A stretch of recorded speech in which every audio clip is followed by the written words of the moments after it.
तुमचं फील्ड तसं म्हटलं तर टेक्निकल आहे. हो हो भरपूर. हम्म, टेक्निकलच आहे.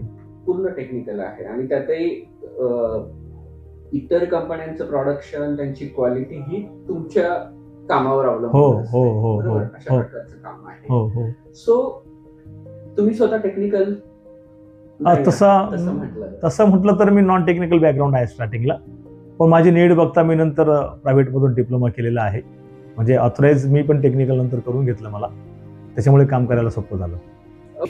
साधारण जेव्हा तुम्ही 2013ला वगैरे सुरू केलं, काही तुमचे कस्टमर्स तेव्हा असतील तुमचे इनिशियलचे, तर तेव्हा साधारण पहिल्या वर्षात तुम्ही किती कस्टमर हँडल केले होते आणि आज 2026 मध्ये किती नंबर मध्ये फरक पडलाय? ऍक्च्युली माझं जानेवारी 2013ला काम चालू झालं, तर मार्च फायनान्शियल इयर पकडतो आम्ही इयर.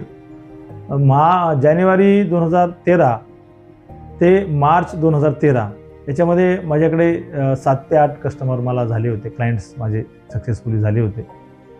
आणि आज माझ्याकडे जवळजवळ कमीत कमी नक्की मला आकडा माहीत नाही, कारण वेगवेगळ्या ठिकाणी आमच्या लोकेशनला 3 लोकेशनला काम चालतं, त्यामुळे कारण त्याच्याकडे ज्याची त्याची जबाबदारी आहे त्याची त्याला माहीत असतात क्लायंट किती आहेत काय ते, मी ते काउंट करत नाही सगळ्यांचे मिळून.